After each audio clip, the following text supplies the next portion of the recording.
Bonjour, bienvenue sur Légende Mécanique. Et alors aujourd'hui, nous sommes au Festival du Livre à Auron et on va parler de voitures et notamment on est aujourd'hui en présence d'un artiste qui fait vrombir le stylo autant que les moteurs. Et donc nous recevons aujourd'hui un artiste, Yvon Amiel. Alors bonjour Yvon. Bonjour. Comment ça va? Ça va super, à Auron, il fait bon, bonne température. Ouais, on est mieux qu'en bas sur la côte. Et écoute, en tout cas, moi c'est un plaisir que tu nous accueilles là aujourd'hui sur la chaîne, Légende Mécanique, parce que nous on voulait parler de tes œuvres. Tu as créé un personnage il y a quelques années qui s'appelle Antoine le Pilote. Absolument. Voilà, alors comment tout ça t'est venu? J'ai toujours dessiné. J'étais au départ dessinateur de presse dans la presse automobile. Oui. Et puis, quand j'ai eu mon fils, j'ai commencé à lui lire des histoires, comme tous les parents. Ouais. Et au bout d'un moment, je me suis dit, je vais les faire moi-même, les histoires. D'accord. D'où la naissance d'Antoine le Pilote. D'accord. Voilà. Très bien. Et donc Antoine le Pilote, il est né en quelle année Alors le premier album a été publié en 2009. D'accord. Donc on est maintenant sur 17 ans à peu près d'existence du personnage. Ah ok, très bien. Voilà. Et donc, les spectateurs ne le savent pas, mais en fait tu as démarré avec à faire les premiers dessins avec Auto Hebdo. Voilà, dans les années 80, c'est ça? Exactement, Auto Hebdo, ça ne nous rajeunit pas, mais j'étais encore collégien. Ouais. Je dessinais et j'envoyais mes petits dessins noir et blanc par la poste, il n'y avait pas d'email, etc. Ah ouais, et c'était publié, et puis au départ je ne pensais pas à autre chose, et c'est de fil en aiguille de créer mon propre personnage, c'était un aboutissement. Alors, toi, tu es d'une famille de libraires, donc tu as baigné depuis ton plus jeune âge. Ah oui, je passais tous mes mercredis, tous mes samedis à lire des bandes dessinées. D'accord. Et alors, il faut savoir que tu es un dessinateur reconnu avec oui.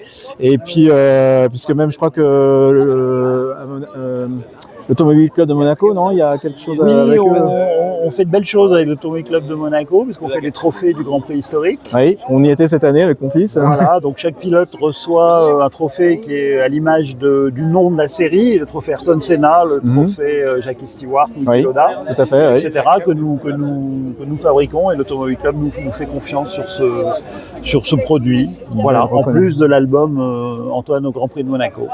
Voilà, oui, alors on va le présenter. Alors, est-ce que c'est le dernier ou c'est un des... Alors, c'est pas le dernier, mais c'est vraiment notre album best-seller. C'est celui qu'on vend le plus. Ok. Je pense que c'est sans doute lié au prestige du Grand Prix de Monaco. Oui. Parce qu'il faut savoir que tu en as d'autres. Là, on va voir, il y a le Grand Prix de Monza, je tiens à signaler. Il y a aussi le Grand Prix Las Vegas, il y a le Grand Prix, je l'ai vu, de Nice. Alors, on n'a pas tous les albums là, mais on a déjà 4-5 albums ici à Auron. Alors, le Grand Prix de Nice, justement, il n'y a pas une référence avec... il y avait eu de la course automobile, je crois, dans les années 30-40 à Nice. Absolument, il existait un Grand Prix de Nice, aussi connu que le Grand Prix de Monaco, et qui a perduré pendant 4-5 éditions, et sur la promenade des Anglais. C'est ce que j'ai reconstitué, le tracé exact de l'époque, mais avec les décors d'aujourd'hui. Ah, très bien. C'est purement imaginaire, bien sûr. Purement imaginaire, très bien. Alors, en tout cas, on peut retrouver déjà aussi donc Antoine le Pilote dans toutes les bonnes librairies, on va dire ça. J'espère, ouais. J'espère. Et puis aussi, j'ai vu que tu avais, il y a un site internet aussi qui est dédié. AntoineLePilote.com. Voilà. Où on peut suivre l'histoire d'Antoine le Pilote, toutes nos activités, nos productions. Absolument. Et commander des albums si besoin. Exactement, tout à fait. Très bien. Et puis aussi, on peut te retrouver sur Instagram, ce que j'ai vu. Instagram, Antoine le Pilote officiel. Officiel, exactement. Alors, Instagram, c'est vraiment les images instantanées, les stories, de façon à savoir où on est, ce qu'on fait, et puis publier de jolies photos, des fois avec des pilotes ou avec des gens qui nous suivent. Très bien. En tout cas, moi, je vous incite à suivre aussi effectivement Antoine le Pilote sur Instagram.